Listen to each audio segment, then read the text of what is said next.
திமுக தலைவர் மு க ஸ்டாலின் மக்களோடு மக்களாக உங்களில் ஒருவராக திகழ்கிறார். செல்லும் இடங்களிலெல்லாம் மக்கள் அவருக்கு உற்சாக வரவேற்பு அளிக்கின்றனர். அது குறித்த ஒரு சிறப்பு தொகுப்பு இது.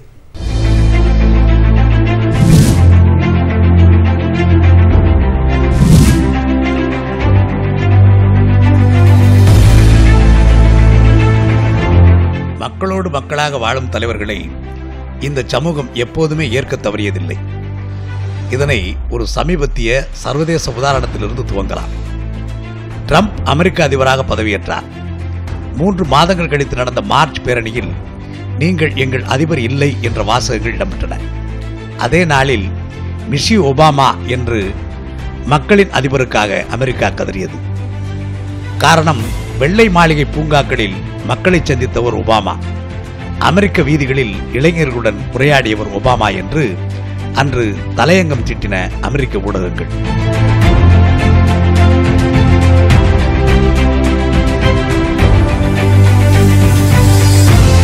இந்த நிகழ்வுக்கும் இன்றைய தேர்தல் சூழலுக்கும் நிறையவே ஒற்றுமை இருக்கிறது. உங்களில் ஒருவனாக பேசுகிறேன் என்கிறார் திமுக தலைவர் ஸ்டாலின். இது ஏதோ தேர்தல் பிரச்சாரத்திற்காகவோ வாக்கு அரசியலுக்காகவோ பேசப்படும் வார்த்தைகள் இல்லை. சர்வசாதாரணமாக மக்களை அவர் சந்திக்கிறார், அவர்களோடு தேநீர் அருந்துகிறார், மார்க்கெட்டுகளுக்கு சென்று மக்களோடு உரையாடுகிறார். மக்கள் செல்ஃபி எடுக்க ஆசைப்படுகிறார்கள் என்றால் எடுத்துக் கொள்கிறார். அவர்கள் சிரமப்பட்டால் இவரே வாங்கி எடுத்து தருகிறார். பொதுக்கூட்ட மேடைகளில் உங்களில் ஒருவனாக பேசுகிறேன் என்று அவர் பேசும் பொழுது கூட்டம் ஆர்ப்பரிக்கிறது. கலைஞரின் மகனாக நின்று கேட்கிறேன், உங்களில் ஒருவனாக இருந்து கேட்கிறேன்.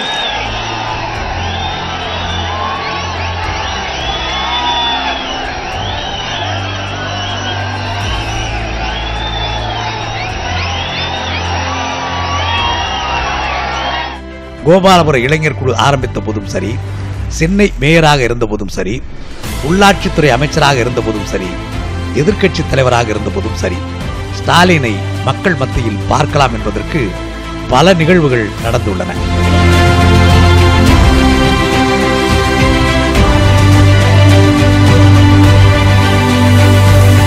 அப்போதே உள்ளாட்சி சபை கூட்டங்கள் துவங்கி தொகுதிக்கு செல்வது, நமக்கு நாமே என தமிழ்நாட்டின் 234 தொகுதிகளுக்கும் சென்றது வரை எல்லாமே சொல்லும் திமுக தலைவர் மு க ஸ்டாலினுக்கும் மக்களுக்குமான உறவை.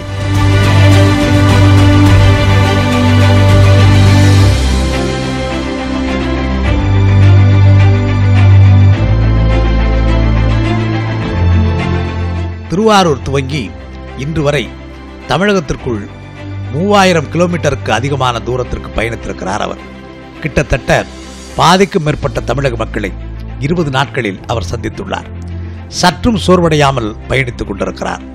எந்த ஆரவாரமும் இல்லாமல் மக்களை அவர் அணுகுகிறார்.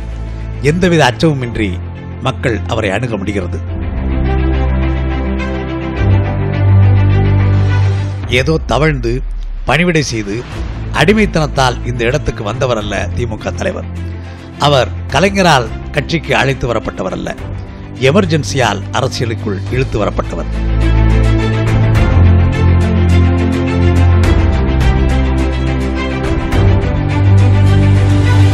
மக்களால் அணுக முடியாத ஒருவரை மக்கள் ஒருபோதும் ஏற்றுக்கொண்டதில்லை. வாக்குகளோ பிரச்சாரமோ இங்கு பிரதானமில்லை, மக்களின் பிரச்சனைதான் பிரதானம். இதனால்தான் டைம்ஸ் நவ், புதிய தலைமுறை போன்ற ஊடகங்கள் வெளியிட்ட சர்வேக்களில் தமிழகத்தில் அதிகமான மக்களின் ஆதரவு பெற்ற தலைவர் ஸ்டாலின் தான் என்ற உண்மையை உரத்து கூறின.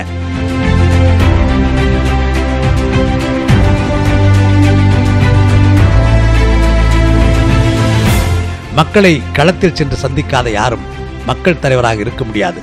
பத்திரிகையாளர்களை சந்திக்கவே மாட்டேன், போராடும் விவசாயிகளின் பக்கம் திரும்பி கூட பார்க்க மாட்டேன் என சொல்லும் பிரதமரோ, ஹெலிகாப்டரில் மக்களை பார்க்கிறேன் என கூறும் முதல்வரோ மக்கள் தலைவர்களாக எப்படி இருக்க முடியும்? திமுக தலைவர் பங்கேற்கும் பொதுக்கூட்டங்களில், அது மாவட்ட பொதுக்கூட்டமா, மாநில மாநாடா, மக்கள் கடலா எனும் அளவுக்கு மக்கள் கூடுகிறார்கள். இந்தியாவில் தற்போது உள்ள தலைவர்களில் திமுக தலைவர் போல யாரும் மக்களை இவ்வளவு எளிதாக அணுகவில்லை. மக்களும் இவருடன் போல யாருடனும் எளிதாக அணுக முடிவதில்லை.